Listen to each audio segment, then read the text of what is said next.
హోంమంత్రి మంగళపూడి అనిత గారి మీద మాజీ మంత్రి గుడివాడ అమర్నాథ్ గారు మేకప్ మంత్రి అంటూ చేసినటువంటి సెటరికల్ కామెంట్ కూటమి పార్టీ నాయకులు తీవ్రంగా తప్పుపడుతున్నారు. ఓకే, మరి గతంలో విడుదల రజనీ గారిని, రోజా గారిని ఏ విధంగా వీళ్ళు మేకప్ మంత్రులు, అదేవిధంగా డైమండ్ రాణి అనేసి పిలిచినప్పుడు ఏమైంది? సాక్షాత్ deputy chief minister Pawan Kalyan గారు రోజా గారిని ఉద్దేశించి డైమండ్ రాణి అనేసి అన్నాడు. అదేవిధంగా ప్రభాకర్ చౌదరి ఆయన ఏమన్నాడు? ఆయన కూడా సేమ్ విడుదల రజనీ గారి గురించి మేకప్ మంత్రి అని చెప్పేసి మాట్లాడినాడు. అదేవిధంగా ఆయన అయ్యన్న పాత్రుడు ఇప్పుడు స్పీకర్, ఆయన కూడా సేమ్ అలానే అన్నాడు కదా. రోజా గారి గురించి ఏది మాట్లాడలేదు. సాక్షాత్ పవన్ కళ్యాణ్ గారే రోజా గారిని ఉద్దేశించి డైమండ్ రాణి అని చెప్పేసి మాట్లాడినాడే. పవన్ కళ్యాణ్ గారు కూడా పాపం నిన్న అయితే ట్వీట్ చేసినట్టుగా అనిత గారికి సపోర్టుగా.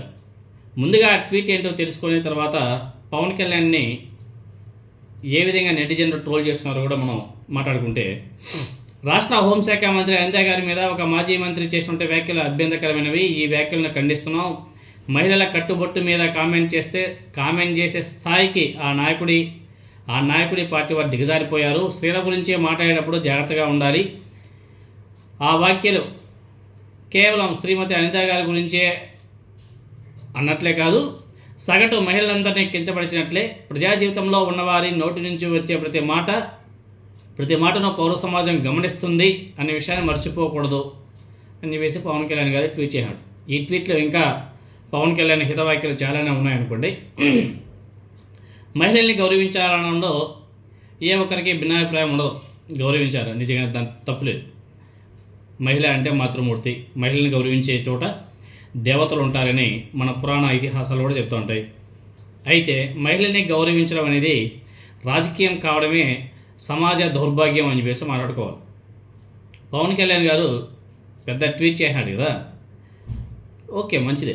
2023 జనవరిలో జరిగినటువంటి యువశక్తి సభలో పవన్ కళ్యాణ్ ప్రసంగిస్తూ మాజీ మంత్రి రోజా గారిని ఉద్దేశించి డైమండ్ రాణి అంటూ తీవ్ర వ్యాఖ్యలతో ఆయన ఎద్దేవా చేశాడు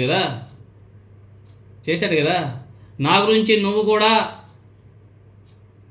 కూడా డైమండ్ రాణివే అంటూ తీవ్ర అభ్యంతర కామెంట్ చేయడాన్ని ఇప్పుడు చాలామంది సోషల్ మీడియాలో పవన్ కళ్యాణ్ గారి మాటల్ని ఖండిస్తున్నారు, ప్రశ్నిస్తున్నారు. అయ్యా పవన్ కళ్యాణ్ గారు ఇప్పుడేమో హితబోధ చేస్తున్నారు కదా, పెద్ద పెద్ద ట్వీట్లు చేస్తున్నారు కదా. గతంలో నువ్వు రోజా గారిని ఉద్దేశించే డైమండ్ రాణి అనేసి ఎందుకు పిలిచావయ్యా? మరి అదేంటి అది అంటే నువ్వు ఏం మాట్లాడినా చెల్లిపోతుంది, వేరే వాళ్ళు ఏమైనా మాట్లాడితే తప్పు అయిపోతుందా అని చెప్పేసి తీవ్రంగా పవన్ కళ్యాణ్ గారికి బాగానే గడ్డి పెడుతున్నాడు.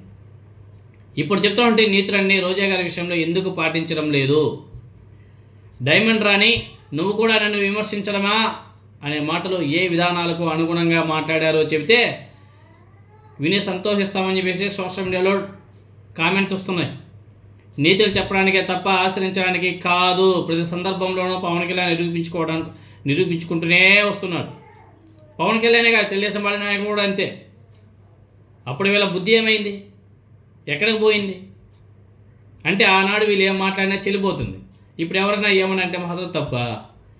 ఎంతమంది మాట్లాడలేదండి బాబు. Deputy chief minister Nara Lokesh, ఈమె హోంమంత్రి అనిత మేడం గారు ఎన్నిసార్లు జగన్మోహన్ రెడ్డి గారి ఫ్యామిలీ గురించి, వాళ్ళ అమ్మని వాళ్ళ వైఫ్ గురించి మాట్లాడలేదు. భారతమ్మ, విజయమ్మ వీళ్ళంతా అమ్మలు అయినప్పుడు వాళ్ళతో ఏ విధంగా మాట్లాడేది మనం చూసాం కదా. నారా లోకేష్ గారు ఏమన్నారు? లండన్లో ముండల దగ్గరికి వెళ్తున్నాడు జగన్మోహన్ రెడ్డి గారు అని చెప్పేసి మాట్లాడలేదా? ఏమండి ఇవంతా అట్లా సోషల్ మీడియాలో కొడితే వచ్చేస్తాయి వీడియోస్ అన్నీ కూడా. ప్రభాకర్ చౌదరి గారు ఏమన్నాడు? అయ్యన్న పాత్రుడు గారు ఏమన్నారు? తర్వాత ఆయన విశాఖపట్నంలో ఎమ్మెల్యే ఉంటాడు, ఆయన పేరు గుర్తు రావట్లేదు, ఏదో సత్యనారాయణ ఏదో ఆయన పేరు, బండారు సత్యనారాయణ. ఆయన ఏమన్నాడు రోజా గారి గురించి? అది పెద్ద వివాదాస్పదమైంది కదా. ఆనాడంతా కూడా ఈ నీతులు చెప్పేవాళ్ళంతా ఎక్కడికి వెళ్ళారు? ఇప్పుడు నీతులు చెప్తున్నారు, బాగానే ఉంది. మరి అంబటి రాంబాబు గారిని ఏ విధంగా తెలుగుదేశం పార్టీ మహిళా మండలిలో ఏమన్నారు? ఏ విధంగా రెచ్చగొట్టారు? ఆయన ఏదో ఒక మాటనే దాన్ని పట్టుకొని తిరుగుతున్నారు కదా. చెప్పడానికి నీతులు చాలానే ఉంటాయి కానీ ఆశ్రయించడానికి మాత్రం ఎక్కడా ఉండవు. ఈవెన్ మంగళపూడి అనిత మేడం గారు ఎన్నిసార్లు ఇబ్బబ్బబ్బా జగన్ రెడ్డి ఇదే 420 ఏ విధంగా మాట్లాడారు మనం చూడలేదా? ఆ గురించి అంత తక్కువ చెప్పుకుంటే అంత మంచిది.